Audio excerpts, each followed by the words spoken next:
Support for this podcast comes from Invent Together. I bet you didn't know that inventing activity by Black inventors peaked in 1899, and it has never recovered. Black and Hispanic college graduates patented half the rate of white college graduates. That's just one of the reasons why you need to know about Invent Together. When our patent system gets more diverse, our nation will get stronger and more successful. Find out how you can help diverse inventors and unleash economic opportunity at inventtogether.org. Every day can bring changes, challenges, and opportunities that can also change your personal or business financial goals and priorities. As a true partner, Sandy Spring Bank can make it all a bit easier.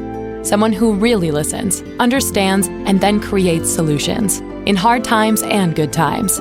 We'll always strive to be your advocate, today and every day. That's real banking for real life and real business. Visit sandyspringbank.com/real. Member FDIC. You're listening to 20,000 Hertz. After just 1 second, you might be able to guess what this is. It has introduced thousands of films. And for millions of people, it means one thing. It's movie time.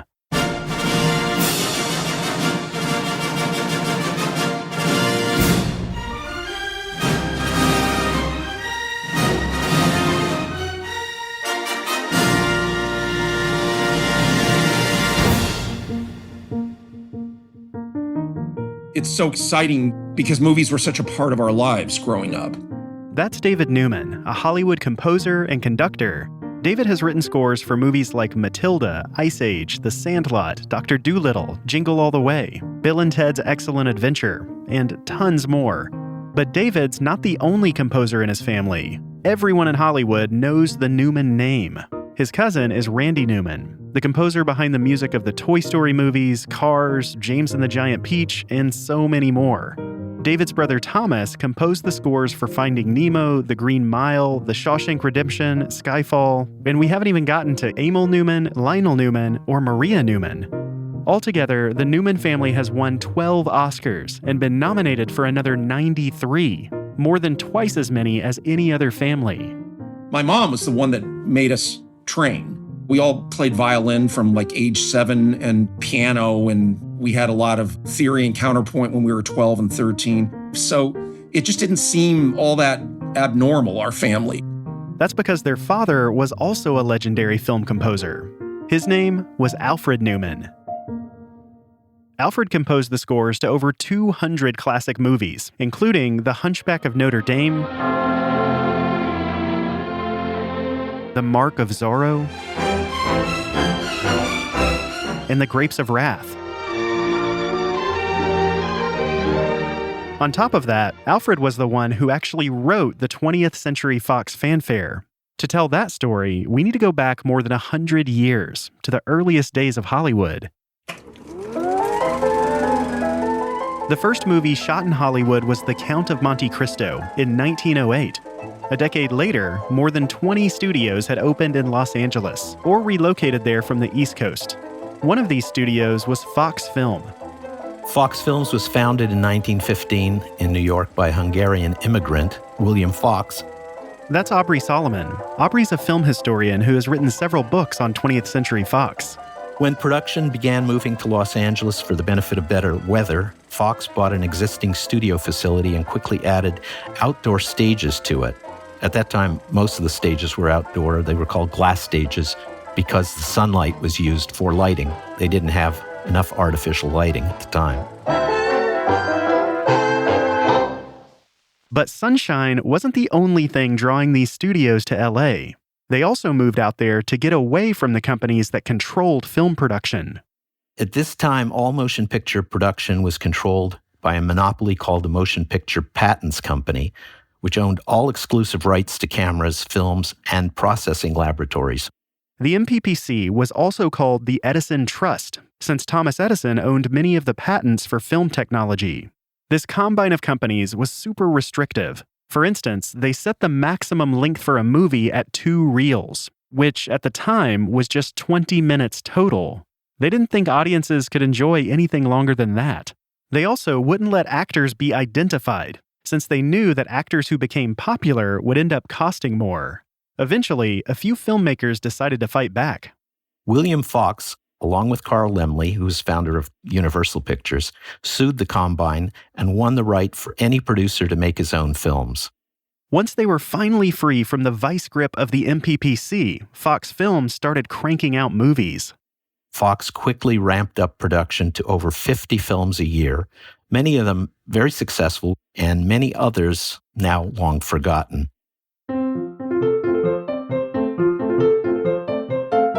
In the silent film era, most movie theaters had a live pianist, or sometimes even a small orchestra that would perform alongside the movie.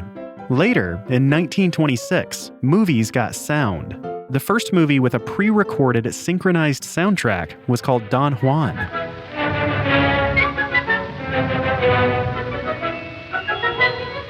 Suddenly, Hollywood was in desperate need of composers to write music for their movies. That worked out well for people like Alfred Newman, who had been playing music since childhood. He was a child prodigy pianist, first generation from Ukraine. He was one of 10 kids with a father that wasn't making any money and a very strong mother. Alfred's mother was determined to support her son's interest in music. And the mother saw in him this ability at the piano and got him trained almost miraculously with no money. And he started doing vaudeville, playing for singers when he was 13, 14, 15, and sort of matriculated into Broadway in the early 20s. In the 1920s, Alfred's career took off. So all through the roaring 20s, Alfred Newman was one of the best-known Broadway conductors. Once movies with sound became all the rage, Hollywood started poaching talent from Broadway. By 1930, it was clear that movies were going to be talking. They needed music directors, so they went to Broadway and they hired Alfred Newman. When Alfred arrived in Hollywood, studios were still figuring out how to use music in films. If you ever go back and watch any early 30s movies, you can see it's all over the place. Some films just have music all the way through, but it doesn't really comment on the story. It's just sort of like silent film music. It's not very nuanced. Here's a clip from an early 1930s Western called Fighting Caravans. If I was not married, if I was all alone, would you stop me from coming? Why, no. Not if your outfit's in good shape. Notice how the music is just kind of there, continuously, underneath the dialogue. Sure was a surprise to me. I thought the couch... You thought what? But anyhow, it was only a joke. The whole movie is like that. But Newman and other Broadway composers took a more subtle approach. In just a few years, these composers revolutionized the way music was used in movies. They created what they called commentative music, which is what we would think of as an underscore for a film now. In other words, you would use themes, motives, you'd vary the themes. This is common in opera, where every character might have their own theme that plays when they come on stage. And they kind of commandeered that and then made it into their own so that you got this golden age of film music. Soon enough, Newman's talent caught the attention of an up-and-coming writer and producer named Darryl Zanuck. Zanuck was a dynamo of creative energy, able to spin stories and scenarios at a record speed. He was considered a boy wonder of Hollywood. He was also a bit of a character who was known for bringing a horsewhip into meetings. He was a great polo player and a very active outdoorsman, so he had that macho energy. Darryl had recently started his own studio called 20th Century Pictures and asked Alfred to help with the music for their biggest movies. Newman was hired to write the music for the 20th century movies. Newman was obviously versatile. He was quick and he understood where music was needed, where it was not. And obviously this was important to Zanuck, who spent most of his time working with scripts and editing. But there was another type of composition that Darryl needed help with. At the time, studios had started making short pieces of music that would identify their company, called fanfares. Nobody really invented the fanfares. They pretty much evolved from simple title cards that would list the production company or the producer's name. It's like what people try to do when they're writing commercials. You have 5-10 seconds to make a statement. One of the first visually was Leo the Lion for Metro-Goldwyn, which later became Metro-Goldwyn-Mayer in the mid-20s. Paramount's image was a mountain with 23 stars in a semicircle over it, and that came in the late 1920s. That was reputedly representing the 23 cents that founder Adolf Zucker came to America with in his pocket. Paramount's original fanfare isn't the one we recognize today.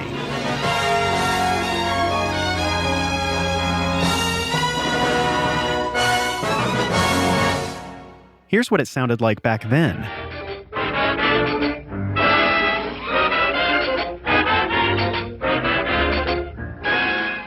Universal Pictures had an airplane circling the globe. You heard the sound effects of the engine.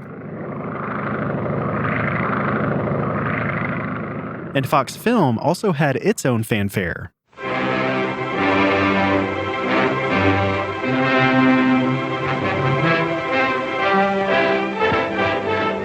Darryl asked Alfred to write the fanfare for his new company, 20th Century Pictures.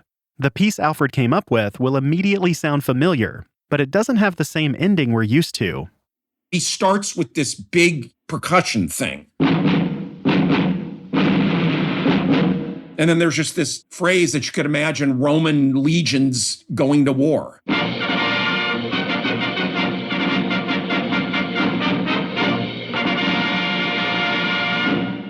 There's something peculiarly New York, tough American about that logo. It's heralding something that I think is what makes it so exciting. By the mid-30s, Fox Film was in financial trouble and ended up merging with 20th Century Pictures. The newly formed company was called 20th Century Fox. After the merger, Alfred recorded a higher quality version of the fanfare. They spent hours figuring out where to put mics, what instruments should play, what works with this technology. And the technology is so terrible, and yet the orchestra sounds so good.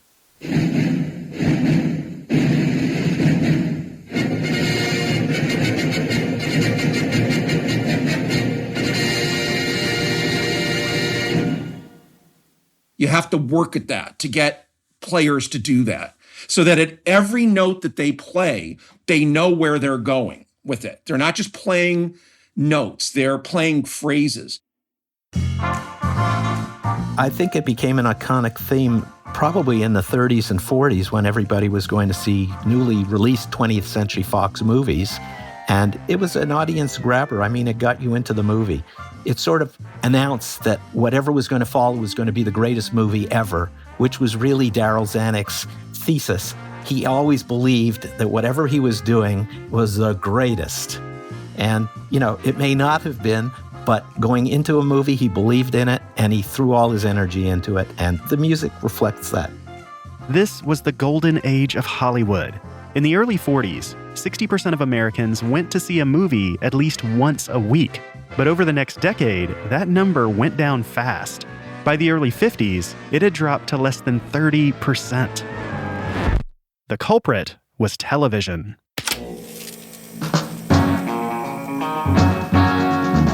Of course, Hollywood wasn't going to give up without a fight. In the 50s, studios started experimenting with all kinds of gimmicks and new technology to get people back in theater seats.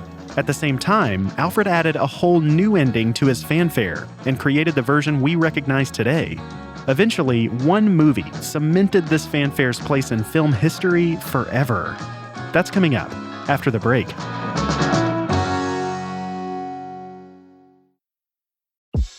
I want to tell you about another podcast that I think you'll really like. It's called Darknet Diaries. It's basically like true crime meets cybercrime, and every episode is a totally wild ride. They cover stories about hackers, investigators, and criminals, all of whom dwell on the dark side of the internet.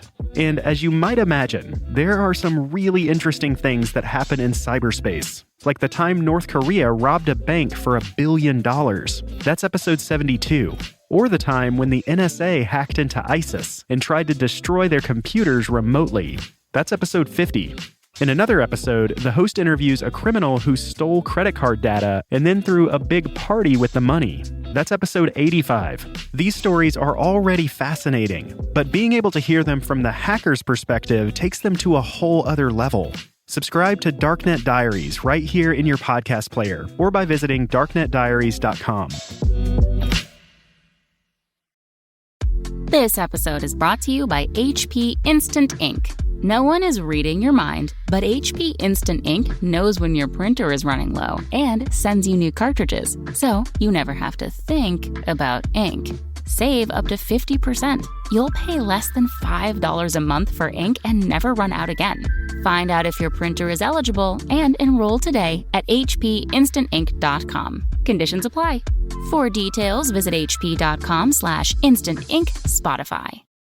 If there's something keeping you from living the life that you want to live, then consider trying out some online counseling through our sponsor, BetterHelp. BetterHelp is available to clients all around the world. It's a way to get professional therapy online at an affordable price. When you sign up with BetterHelp, they'll assess your needs and match you with your own fully licensed therapist. They have counselors that specialize in depression, anxiety, sleep issues, anger, the list goes on. And since it's all online, it doesn't matter how far away they are from you. Finding an in-person therapist who's accepting new patients can often take weeks. But with BetterHelp, you can sign up and get matched with a counselor in less than 48 hours. You can send them a private message anytime and get timely, thoughtful responses, plus weekly phone or video sessions. To start living a happier life today, visit betterhelp.com/20k. As a listener, you'll get 10% off your first month. Over 1 million people have taken charge of their mental health with BetterHelp. To try it for yourself, visit betterhelp.com/20k or click the link in the show description. Dun, dun, dun, dun. Oh, what was the drums? Jump, jump. The 20th Century Fox fanfare is one of the most recognizable pieces of music ever. Jump, jump. If you ask almost anyone to sing it, you'll probably hear something like this. So,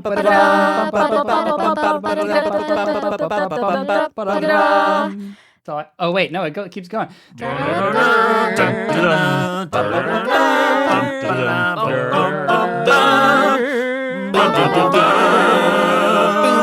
Boom. I think that's how it goes.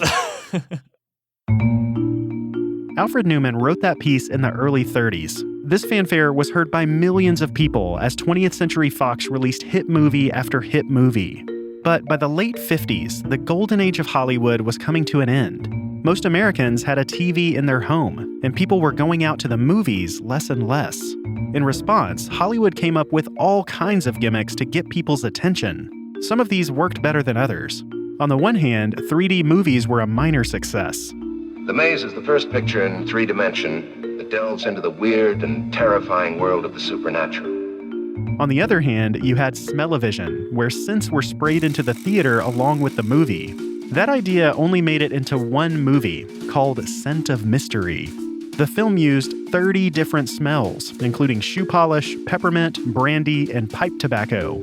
Some people even left the theater feeling sick, and after that, the idea was dropped. One innovation that did stick was called CinemaScope. CinemaScope was a process that was developed by 20th Century Fox to counteract the effect of television. It was a process of squeezing the image onto the frame and then unsqueezing it in projection. So you got an image that was 2.35 times as wide as it was high. This new technology was game-changing. And today, almost everything we watch is in widescreen. The head of 20th Century Fox, Daryl Zanuck, believed in CinemaScope so strongly that he even filmed a promo video for it. We refuse to settle for something secondary, or something somebody claims is almost as good as CinemaScope. We believe the theater-goers of the world, if they are to continue to patronize American motion pictures, are entitled to the best. To help promote CinemaScope, Daryl asked Alfred Newman to create a longer version of the studio's fanfare. The first half would play over the famous 20th Century Fox logo, while the second half would play over the new CinemaScope logo. This was the first version in stereo, and it was recorded with a 60-piece orchestra. It started the same way, then added a whole new melodic section to the second half that ended in a big crescendo.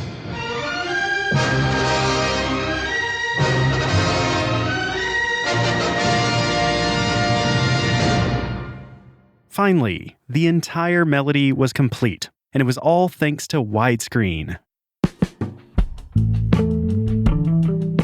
Alfred continued to win Oscars for his scores through the 1960s, but while he was still in demand as a composer, his fanfare was being used less and less. By the time we get to the 60s, the logo sort of fell out of favor, and logos weren't used very much.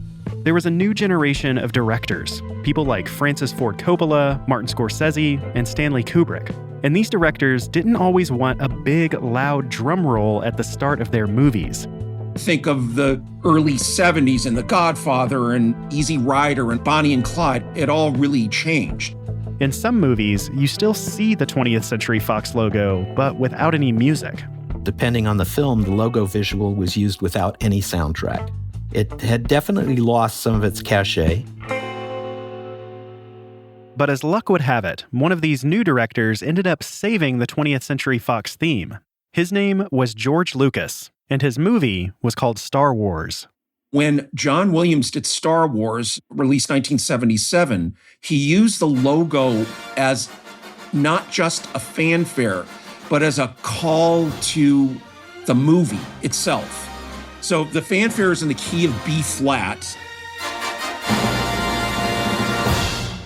And then there's the silence where the thing rolls. A long time ago, in a galaxy far, far away.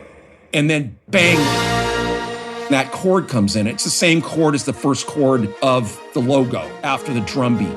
So it's used as a heralding of this massive story. It's part of the score. Thanks to Star Wars, the 20th Century Fox fanfare was popular again. It may have seemed corny to the directors in the 70s, but it was the perfect fit for the blockbusters of the 80s. Movies like Predator and Die Hard used it proudly. And of course, it played at the start of The Empire Strikes Back and Return of the Jedi. Unfortunately, Alfred Newman wasn't around to see the rebirth of his fanfare. He passed away in 1970, shortly after completing the last score of his career for the movie Airport. His impact on the world of movies was enormous. Not only did he write that fanfare and score hundreds of films, he also helped launch the careers of some of the most famous film composers of all time. You talk to John Williams, Jerry Goldsmith, Mancini, Alex North, Bernard Herrmann, they all got their start from him. All he had to do was recommend them. That was it. He was a legend. He was one of a kind.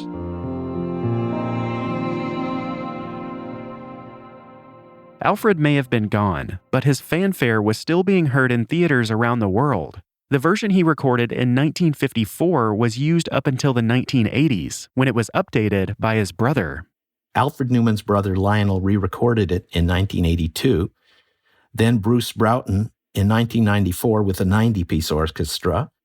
In the late 90s, 20th Century Fox renamed its famous scoring stage in the Newmans' honor. A scoring stage is a fancy, decked-out studio where most of the music for a movie gets recorded. To mark the occasion, David was brought in to record a new version of his father's fanfare. The moment was captured by a TV crew from E! News. Alfred's son, composer David Newman, was on hand to conduct the new recordings. Here we go. Ready? Ready? And...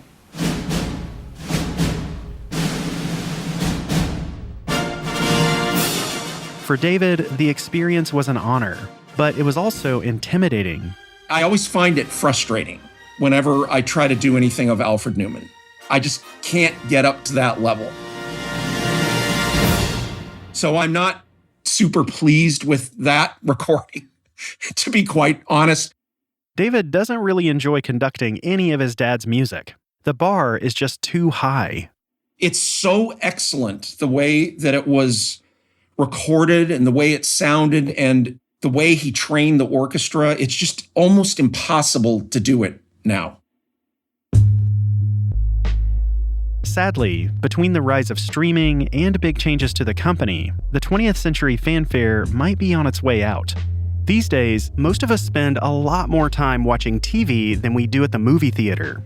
Of course, streaming platforms like Netflix, HBO, and Disney Plus all have their own audio logos.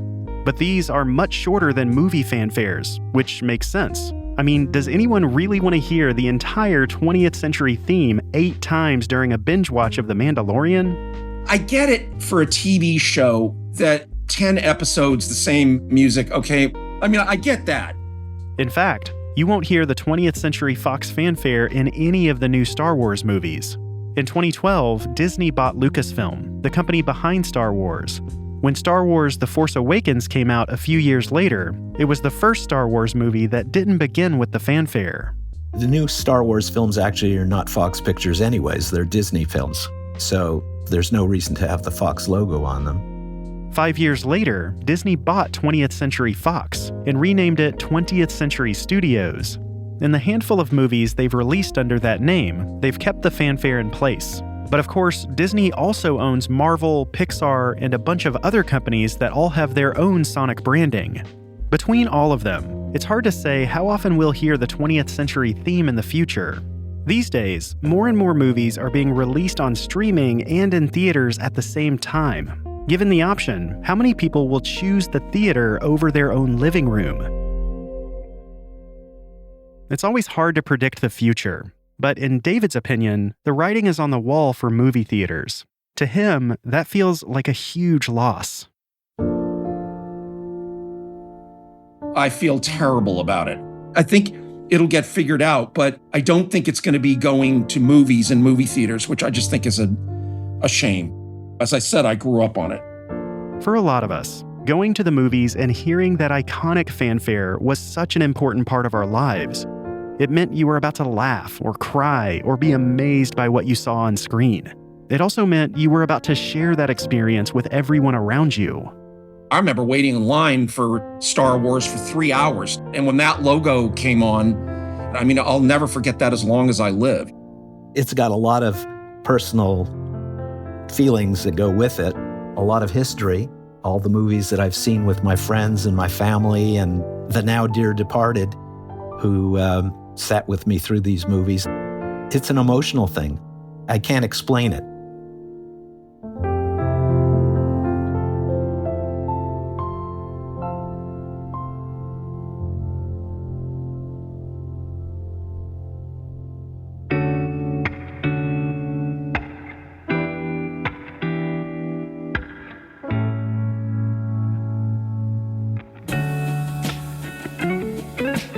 "20,000 Hertz" is produced out of the studios of De Facto Sound, a sound design team dedicated to making television, film, and games sound incredible. To hear what happens over there, follow De Facto Sound on Instagram. This episode was written and produced by Andrew Anderson. And me, Dallas Taylor. With help from Sam Sneebly. It was story edited by Casey Emmerling. It was sound edited by Soren Bejan. It was sound designed and mixed by Nick Spradlin. Thanks to our guests, David Newman and Aubrey Solomon. What other themes or jingles do you think that we should cover? You can tell us on Facebook, Twitter, on our subreddit, or by writing hi@20k.org. Thanks for listening.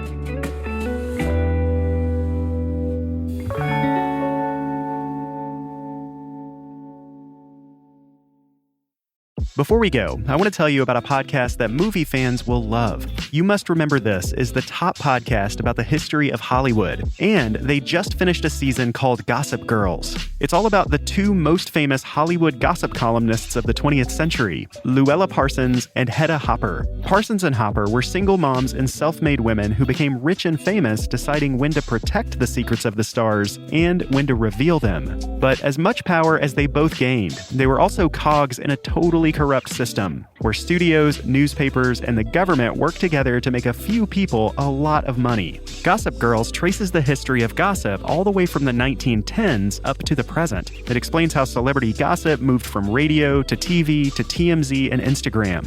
It's both juicy and deep, and perfect for summer listening. To binge all 9 episodes, subscribe to You Must Remember This, right here in your podcast player. New hot and iced Sunrise Batch Coffee from Dunkin'. A bright and balanced, full-bodied blend brewed so you can get summering from sunrise to sunset. And even after that, because that's when you can show off those string lights you hung in the backyard. Or rehung. Enjoy a medium, hot or iced Sunrise Batch Coffee for $2. America runs on Dunkin'. Price and participation may vary. Limited time offer. Exclusions apply.